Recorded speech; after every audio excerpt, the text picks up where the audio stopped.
감사합니다. 네, 여러와 같은 환영에 감사하고요. 이런 환영받기가 쉽지 않은데 또 이 석관중앙교회 오니까 환영을 받습니다. 감사드리고요. 네, 오늘 특별히 귀한 일, 전성일 선교사님 보니까 GMS 2008년도 파송으로 돼 있더라고요. 제가 오기 전에 선교사님들 이력을 이렇게 찾아봤더니 2008년도에 GMS 파송으로 돼 있고 또 그 가서 이제 훈련시켜서 제자 삼아서 또 새로운 선교사 케어 다곤 목사를 선교사로 보내는 사실 흔치 않는 그런 일이죠. 대개는 뭐 그 현지인 그냥 목사로 우리가 보통 인정하고 그러는데 여기서 이렇게 불러서 선교사로 또 파송하는 그런 일은 굉장히 아주 훌륭한 전략이다 이렇게 싶습니다. 또 뭐 민다나오는 상당히 위험한 지역이잖아요. 그래서 저희는 민다나오까지는 못 가고 바로 그 위에 네그로스 오리엔탈이라고 하는 도시가 있는 두마게떼 거기에 저희가 교회를 세우고 선교사를 돕고 그러는데 네, 아무튼 이 귀한 일에 말씀을 전하게 돼서 감사하고요. 우리나라의 초창기에 한국에 와서 복음을 전했던 선교사들 대부분 미국에서 왔는데 그들이 20대 후반 아니면 30대 초반이 대부분이었습니다. 그러다 보니까 신학교 졸업하고 바로 선교사로 한국에 나와서 뭐 여러 가지 경험도 미숙하고 하다 보니까 선교사들끼리 갈등이 한국에 온 선교사들끼리 갈등이 있습니다. 저도 뭐 여러 선교 단체 일을 관여를 하는데 지금도 제 책상에 저 뭐 우간다에 있는 선교사들끼리 서로 이렇게 뭐 싸우고 다투고 하는 그것 때문에 메일이 저한테 따로따로 각각 뭐 누가 나쁩니다, 뭐 누가 잘못했습니다 이런 메일이 저한테 이렇게 와 있어요. 그러니까 현장에 그런 갈등 요인들이 있을 수 있거든요. 그래서 우리나라에서 1890년대, 1885년대에 복음이 왔으니까 한 5년 뒤에 선교사들이 야 이렇게 가면 안 되겠다. 우리 조선의 선교가 문제가 있겠다. 그럼 어떻게 할 거냐? 저 중국에 가 있는 베테랑 선교사를 좀 초빙해서 그 이야기를 좀 듣고 싶다. 그래서 중국에 와 있었던 네비우스 선교사를 초청해 가지고 어떻게 앞으로 한국에 선교를 하면 좋겠습니까? 지혜를 좀 주시기 바랍니다. 그렇게 해서 그 유명한 네비우스의 3자 정책, 자치, 자전, 자립 뭐 이런 정책을 이야기해 주고 그렇게 하면 좋겠다. 그런 원리를 정리해 주고 갔습니다. 그래서 1907년도에 우리나라에 이제 동노회, 지금 경기노회에 속해 있잖아요. 석관중앙교회나 또 저희 성실교회나 경기노회인데 이 경기노회의 모체가 되는 게 이제 동노회인데 1907년도에 이제 하나 처음으로 노회를 설립했습니다. 그때에 그 노회를 설립하면서 어떤 이야기를 했냐면 선교 없는 교회는 교회가 아니다. 이런 원칙을 그들이 정했습니다. 그래서 그 노회 안에 전도부를 설립을 하고 그 중에 이제 7명의 초대 우리 한국교회 7명의 목사 안수받은 분들 있잖아요. 그 중에 한 분 이기풍 목사님을 제주도에 선교사로 그때만 해도 제주도는 워낙 떨어진 지역이었잖아요. 그래서 제주도에 선교사로 파송을 합니다.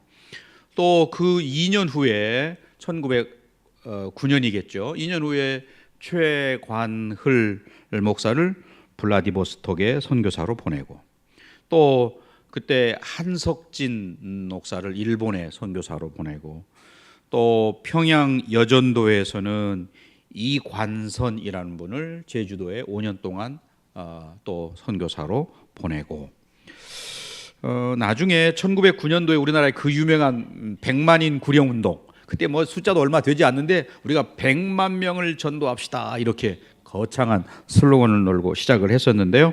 그때에 김영재 목사를 저 북간도에 선교사로 보내고 또 김진근 목사님을 서간도로 보내고 심지어는 미국 캘리포니아, 멕시코 이 지역을 돌보라고 방화중 목사님을 또 선교사로 아주 초창기부터 우리나라가 그렇게 했습니다.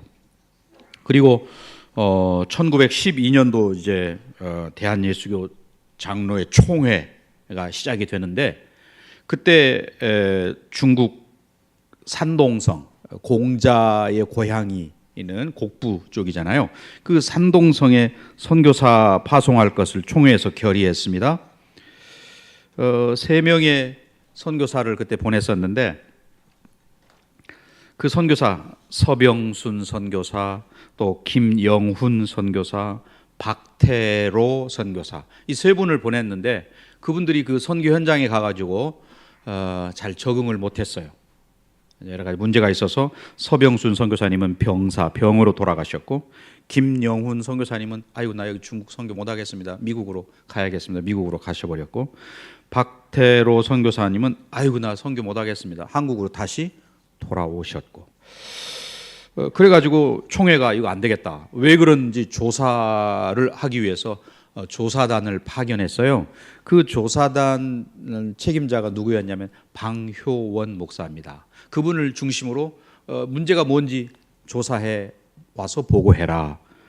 가서 보니까 한국 선교사들이 중국 현지 교회하고 또 와 있던 서양 선교사들하고 아무런 상의가 없이 그냥 여기서 열정만 가지고 선교사를 보낸 거지요. 그게 제일 문제였고 또 그 간 선교사들이 서병순이든지 뭐 이런 선교사들이 선교사 훈련을 받지 않고 그냥 목사로 가면 되는 줄 알고 아무 선교 훈련을 받지 않고 왔다는 거 그것도 문제였고 또 선교 현장 중국이라는 특수한 선교 현장을 사전에 아무런 이해도 없이 잘 알지도 못하고 그냥 무조건 너 가라 이렇게 해서 왔다는 거예요.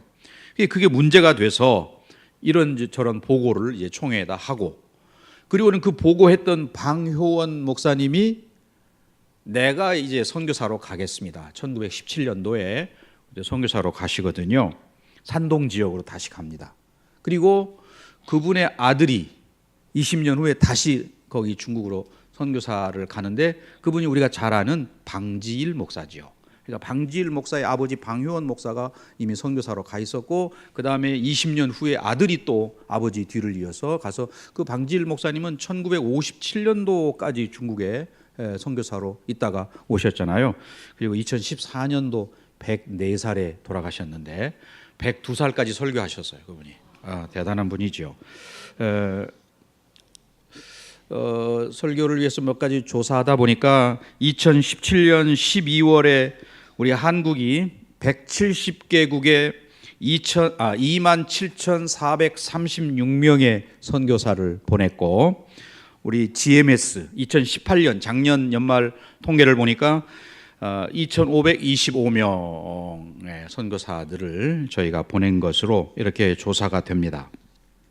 아무튼 우리가 복음을 전하는 것, 선교하는 일 가장 귀한 일이고 또 하나님께서 우리에게 하라고 하신 아주 중요한 사명인데 우리 석관중앙교회가 일찍이 선교사를 그 민다나오 어떻습니까? 민다나오는 이슬람권이잖아요. 물론 다바오는 조금 안전하다고 그러지만 조금만 거기만 벗어나면 뭐 굉장히 어렵지요. 인도네시아가 뒤에서 이렇게 막 부추기고 있거든요. 왜냐하면 니네 독립해라. 필리핀은 캐톨릭 국가고 니네는 무슬림이니까 독립해라 하면서 자꾸 뒤에서 무기도 대고 뭐 그리고 IS의 아시아 캠프 훈련 캠프가 거기 민다나오에 있잖아요. 우리나라 사람도 거기 가서 훈련받고 온 사람도 있다고 그러는데 네, 아무튼 그렇게 위험한 지역에 여러분이 보내면 또 더 많이 기도하셔야 될 거 아니에요. 그 위험한 지역에 가 있으니까 네, 그런 귀한 사역을 하는 이런 일들 하나님의 축복이 있길 바라고 오늘 이 말씀 여기 바울의 2차 전도 여행이잖아요. 사도행전 15장 39절부터 이제 18장까지는 바울의 제2차 선교 여행에 관한 그런 내용인데 오늘 특별히 본문 말씀 6절부터 10절까지를 통해서 우리는 세 가지 중요한 사실을 깨닫게 됩니다. 하나는 선교의 주체가 성령이시다라고 하는 그런 사실입니다.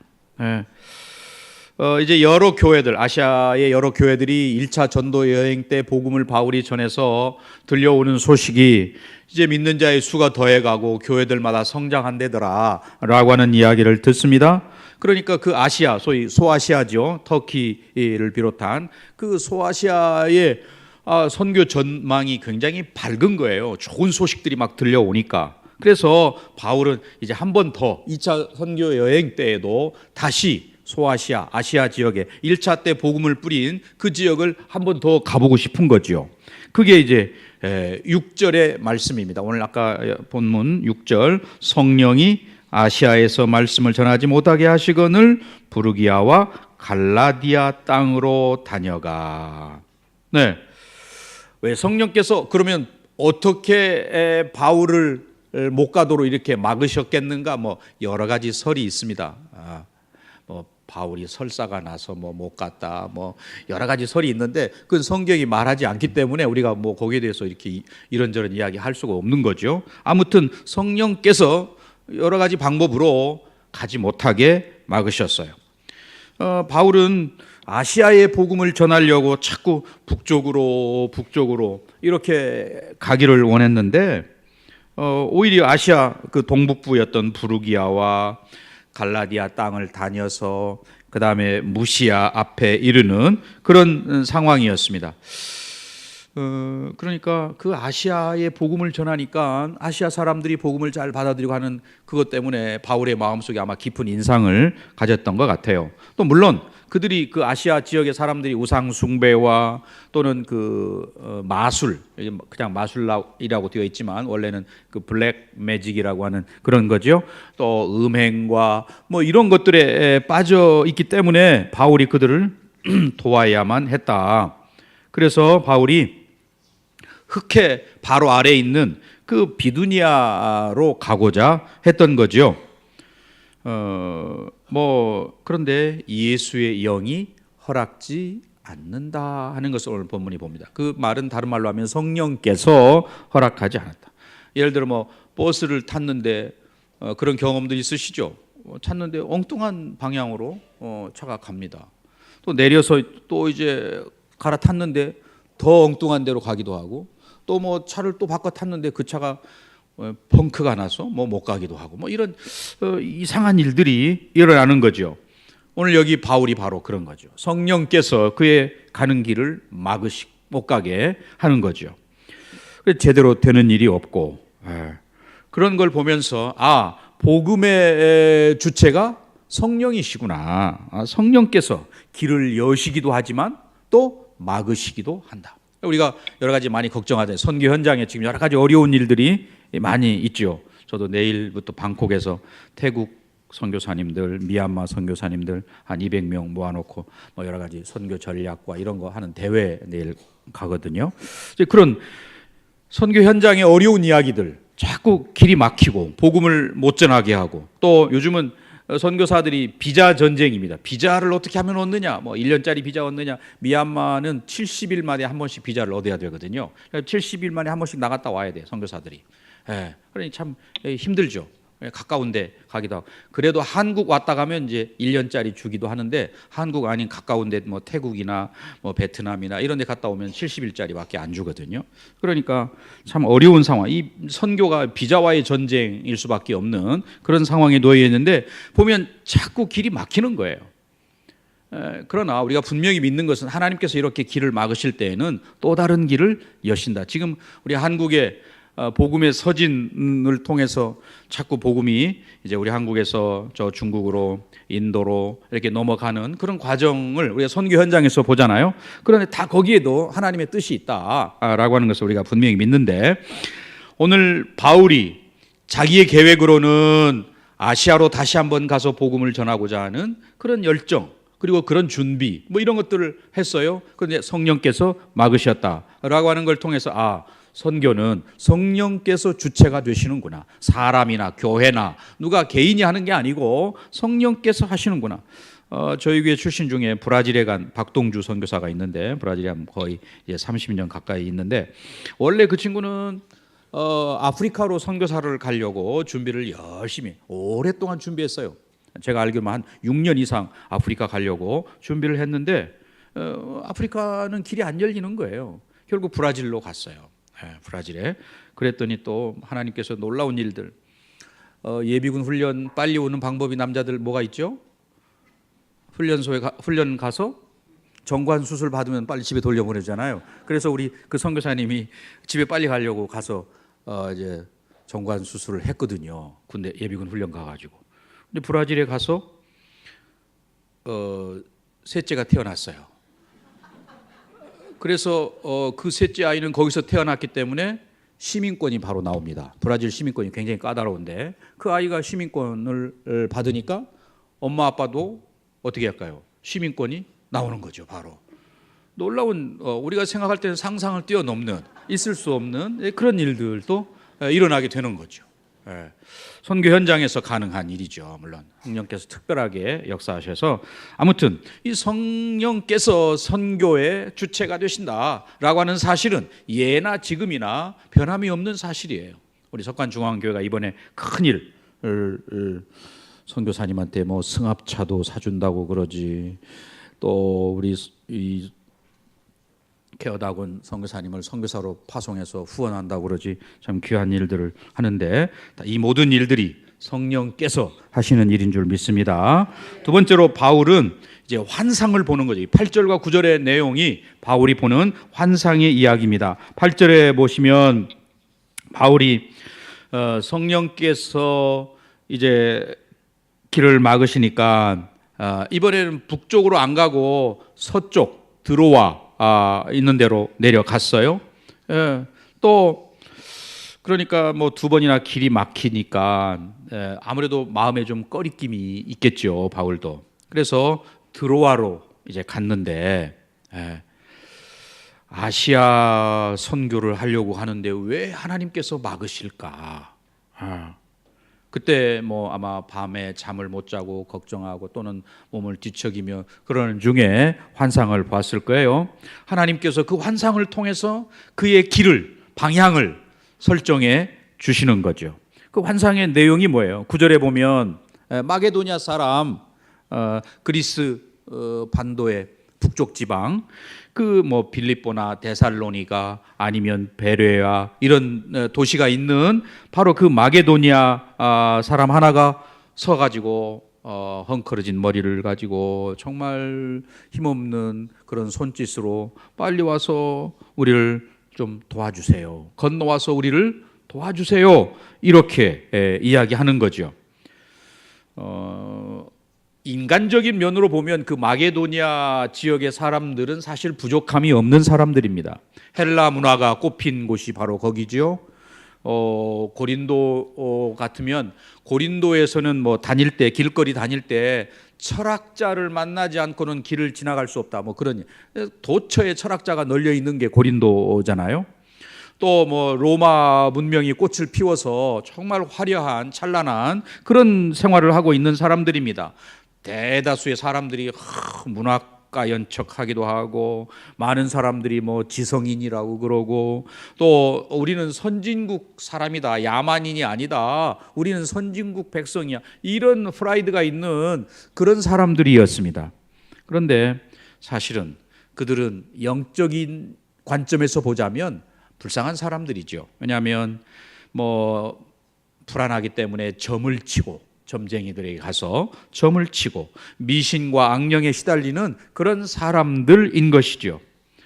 그래서 겉으로 보기에는 화려하고 뭐 찬란한 문화를 가지고 있지만, 또는 뭐 무슨 소위 그 에피쿠로스 학파, 아테네 같으면 쾌락파죠. 쾌락을 추구하는 그런 사람, 또는 뭐 고린도 같으면 아프로디테 신전에 1000명이 넘는 뭐 그런 여사제들, 정확하게 말하면 뭐 매춘부라고 할 수 있는데, 이런 사람들 뭐 이런 여러 가지 복잡한 상황에 그들이 놓여 있기 때문에 영적인 관점에서는 그들이 정말로 복음이 필요한 사람들이죠. 아마 필리핀 전역 지역에서도 이 민다나오가 영적으로 많이 낙후된 그런 지역이지 않을까 싶어요.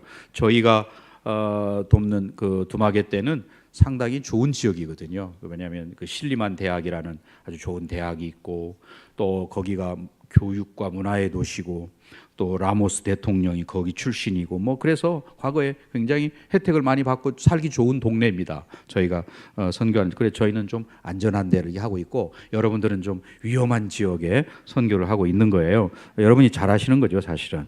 예, 그래서 정말 이 바울과 같이 복음을 전할 수 있는 그런 선교사가 우리는 필요합니다. 그런 환상을 보게 된 거죠. 이 시대도 마찬가지입니다. 예수를 주로 고백하지 않는 데는 다 선교지죠. 민다나오도 그렇고 또 불교 지역도 마찬가지고 어느 지역이든지 예수를 주로 고백하지 않는 지역은 다 선교지라고 할 수 있는데 지금 그들이 우리를 부르고 있다. 우리 대한민국의 영적인 아직도 시들지 않고 있는 이 영적인 자산이 풍성한 한국교회를 향해서 계속해서 우리가 나가야 되는 거죠. 선교사가 아직도 세계에 한 10만 명 정도가 필요한 그런 상황인데 지금 선교사로 지원하는 사람들이 점점 줄어들고 있거든요. 지금 한 6만 명도 채 안 됩니다. 그러니까 계속해서 지금 선교 자원들 요즘에 선교 단체들마다 굉장히 어려움이 있어요. 젊은이들이 선교사로 헌신하고 또는 단기든 장기든 헌신하는 젊은이들이 없기 때문에 선교 단체들마다 지금 아주 비상이 걸려 있습니다. 그런 점에서 오늘 여기 우리 석관중앙교회가 이번에 귀한 일을 하는 거 와서 우리를 도와주십시오 라고 하는 그런 선교적인 필요에 우리가 응답하는 거 이건 귀한 일이고 하나님께서 기뻐하실 일이죠. 또 마지막으로 세 번째는 그런 성령의 역사에 민감하게 반응하는 바울이 있다는 것을 우리가 눈여겨보게 됩니다. 10절 말씀인데요. 오늘 본문의 10절 말씀을 한번 읽어 보실까요? 어떻습니까? 10절 다 같이 읽습니다. 시작. 바울이 그 환상을 보았을 때 우리가 곧 마게도냐로 떠나기를 힘쓰니 이는 하나님이 저 사람들에게 복음을 전하라고 우리를 부르신 줄로 인정함이라. 네. 그러니까 바울이 성령께서 말씀하시는 말을 깨닫고 즉각적으로 그가 순종을 하는데 뭐라고 하냐면 내 계획이 잘못되었고 하나님의 마음, 하나님이 원하시는 것은 저거구나. 마게도니아에 가서 복음을 전하는 거 이걸 원하시는구나. 나는 아시아에 가서 소아시아, 터키를 비롯한 이 아시아에 가서 복음을 전하고 싶은 마음이 있는데 하나님의 마음은 하나님의 계획은 그게 아니구나. 나로 하여금 마게도냐, 유럽이죠. 오늘날로 말하면 유럽으로 가서 복음을 전하게 하시는 거구나. 그래서 자기의 고집을 접고 하나님의 계획에 순종하는, 민감하게 순종하는 바울의 모습을 볼 수 있습니다. 하나님이 원하시는 방향에 기꺼이 순종하는 태도, 내 욕심, 내 계획 이런 게 아니고 하나님이 원하시는, 왜 성령께서 바울을 마게도니아로 가라고 하셨을까? 더 원대한 계획이 하나님께 있는 거죠. 유럽을 복음화해서 그 유럽이 다시 이제 아시아를 크게 복음화시키게 하는 그런 원대한, 우리 인류의 역사를 보면 이제 이해하게 되잖아요. 그런 일들이. 그런 점에서 우리의 생각, 내 생각과 하나님의 계획이 다를 때 우리가 뭘 택해야 되느냐? 바울이 보여주고 있죠. 하나님의 뜻을 따르는 것이 옳다 하는 것. 만약에 바울이 그 계획대로 북쪽으로 아시아 북쪽으로 갔더라면 이제 큰 흑해 호수지만 바다와 같은 거죠. 굉장히 큰 흑해가 딱 가로막혀 있어서 더 이상 복음이 그 위로 올라가지를 못하는 거죠. 뻗어나갈 수가 없었던 것입니다. 그러니 하나님께서 그 북쪽으로 가는 길을 막고 더 넓은 어장이 있는 마게도냐, 유럽으로 가도록 그렇게 했던 것이죠. 결국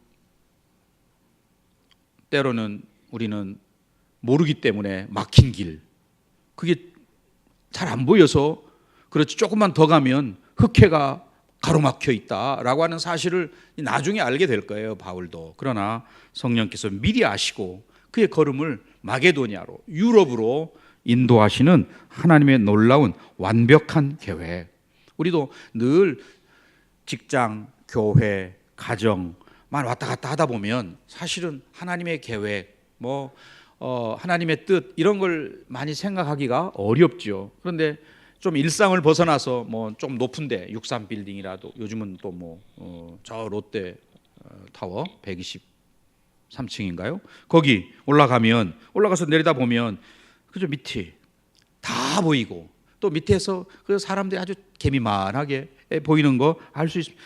참 미약한 존재구나. 그리고 그 땅에서는 전혀 볼 수 없었던 멀리 볼 수 있는 시야가 탁 트인 그런 장면들을 우리가 보게 되잖아요. 이제 그런 것처럼 우리의 계획은 그저 근시안적인 거, 짧은 거, 그저 내 앞에 일밖에 못 보지만 하나님께서는 멀리 보시고 완벽한 계획을 가지고 계시다. 그런 점에서 우리가 그 하나님의 계획을 인정하고 하나님의 뜻에 따르는 것이 맞고 옳고 또 하나님 기뻐하시는 일인 줄 그렇게 믿습니다. 자, 이제 오늘 결론의 말씀을 맺고자 합니다. 오늘 이 말씀을 보니까 바울의 걸음을 인도하시는 하나님, 선교의 주체는 성령이시구나.